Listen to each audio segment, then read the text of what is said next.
নমস্কার বন্ধুরা। দেখতেই পাচ্ছ আমি আবার একটা নতুন ভিডিও নিয়ে আবার হাজির হয়েছি। এই যে দেখতে পাচ্ছ আমি কি বানিয়েছি। শীতকাল মানেই পিঠে পিঠে পিঠে খাওয়ার ধুম বাঙালির। বাঙালির 12 মাসে 13 পার্বণ। এই তো দেখতে পাচ্ছ আমি বানাবো পাটিসাপটা। আমি এখানে খেজুরের গুড় কেটে নিয়েছি। তো এইদিকে আমি চালের গুঁড়ো নিয়েছি, আর এদিকে সুজিটাকে আমি এতটা পরিমাণ ভিজিয়ে রেখেছিলাম। তো আমি এবার একটা ব্যাটার তৈরি করব। কিন্তু পাটিসাপটা বানানোর জন্য প্রথমে এই কিছুটা পরিমাণ আমি ময়দা নিয়ে নিচ্ছি, আর নিয়ে নেব এই দেখো কতটা পরিমাণ ময়দা নিয়েছি। আর দেবো একটু খেজুরের গুড়। তোমরা চাইলে চিনি বা আখের গুঁড়ো দিতে পারো। আমার খেজুর গুড় ছিল, সেই জন্য আমি খেজুর গুড় দিয়েছি। আর এদিকে সুজি, আমি কিছুটা পরিমাণ সুজি যে ভিজিয়ে রেখেছিলাম, সুজিটা আমি নিয়ে নিয়েছি। আর সুজিটাকে আগে ভিজিয়ে রাখতে হবে, না হলে কিন্তু ভালো হবে না। তো এদিকে দিয়ে দিচ্ছি একটু চালের গুঁড়ো। আর এদিকে হালকা একটু জল গরম করতে বসিয়েছি। হালকা, বেশি গরম করব না, হালকা গরম জল দেবো একটু, কারণ শীতকালে ঠান্ডা জল দিয়ে আবার ভালো হবে না, একটু একটু হালকা গরম দিতে হয়। তো আর এদিকে আমি একটু গমের আটা দিলাম। গমের আটাটা অবশ্যই একটু দেবে, বেশি দেবে না। গমের আটা না দিলে কিন্তু কখনো কখনো কড়াইতে লেগে যায়। এদিকে আমি একটু গরম জলটা একটু দিয়ে দিলাম, বেশি গরম জল দেবো না, কিন্তু হালকা একটু গরম জল দিলাম। এই দেখো গুলে নিলাম খানিকটা। আর দিয়ে দেবো কিছুটা পরিমাণ দুধ। দুধটা তোমরা ঘরে থাকলে দিতেই পারো, না থাকলে জল দিয়ে গুলতে পারো। তো আমার দুধটা গাঢ় দুধ ছিল, ভালো করে, মানে প্যাকেটের দুধটা খুব গাঢ়, তো আমি একটু সেজন্য জলও অ্যাড করলাম, গরম জল। তো আর একটু দুধ দিয়ে ভালো করে ব্যাটারটাকে তৈরি করে নিলাম। ব্যাটারটা এই রকম হবে, বেশি গাঢ় হলে কিন্তু আবার ভালো হবে না। তো এইভাবে একটু পাতলা করে করতে হবে, এইরকমভাবে ব্যাটারটা তৈরি করতে হবে। দেখতেই পাচ্ছ আমি হাতাটাতে ভালো করে ঘেঁটে নিয়েছি।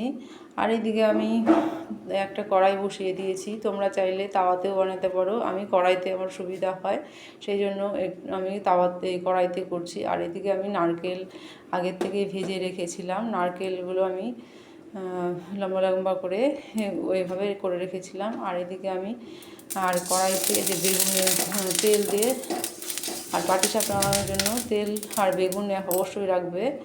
বেগুনের মাথাটা কেটে, না হলে কিন্তু কড়াইতে তেল ঘষে ঘষে না দিলে পাটিসাপটা ভালো হবে না। এইদিকে দেখতে পাচ্ছ আমি এই কড়াই গরম হয়ে গেছে, আর বেগুন গোটা দিয়ে আমি তেলটাকে ঘষে দিয়েছি। সর্ষের তেল অবশ্য দিবে, সাদা তেল দিলে কিন্তু কড়াইতে লেগে যাবে। তো এইভাবে আমি সাঁড়াশি দিয়ে ছড়িয়ে দিচ্ছি। এটা দেখতেই পাচ্ছ।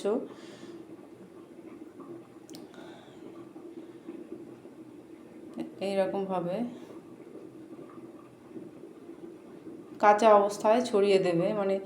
আর এই পাটিসাপটাটা কড়াইটা গরম করে, ভালো করে গরম করে, আঁচটা একদম কমিয়ে দিয়ে তবেই কিন্তু ব্যাটারটা দিতে হবে। নাহলে বেশি আছে কিন্তু পাটিসাপটা ভালো হবে না, নিচে পুড়ে যাবে, লেগে যাবে, কামড়ে ধরবে কিন্তু উঠবে না। এই দেখো এইভাবে আমি খুন্তি দিয়ে আমি তুলে নেব।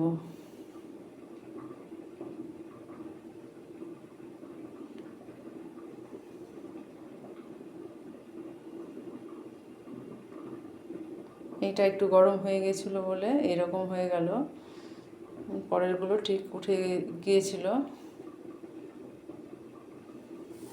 এই দেখো হয়ে গেছে। একটা আমি তোমাদের বানিয়ে দেখিয়ে দিলাম। এই দেখো, এবার পরেও আমি আবারও বানিয়ে দেখাচ্ছি। এই দেখো বেগুন বোটা দিয়ে আবারও আমি কড়াইটাকে ভালো করে তেলটা দিয়ে ঘষে নিয়েছি। আর এই অল্প আছে, একদম লো ফ্লেমে কিন্তু বানাবে, কিন্তু হাই ফ্লেমে বানাতে পারবে না, কিন্তু কড়াইতে লেগে যাবে, পুড়ে যাবে, হবে না। অল্প কাঁচা অবস্থায় নারকেলটাকে ওর মধ্যে দিয়ে এই একটু ভালো করে ছড়িয়ে নিতে হবে।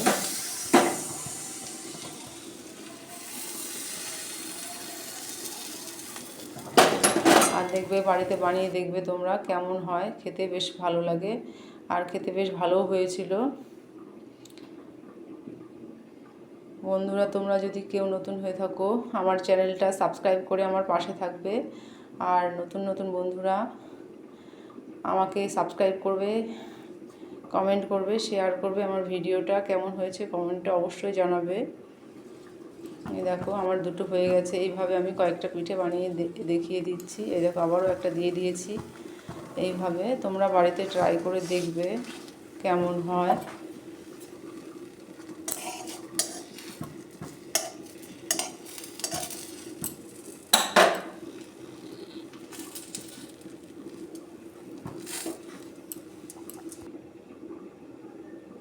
এই দেখো হয়ে গেছে রেডি। এই দেখো কয়েকটা বানানো হয়ে গেছে, 3টে বানানো। এই দেখো আরও কয়েকটা বানিয়ে আমি তোমাদেরকে দেখাচ্ছি।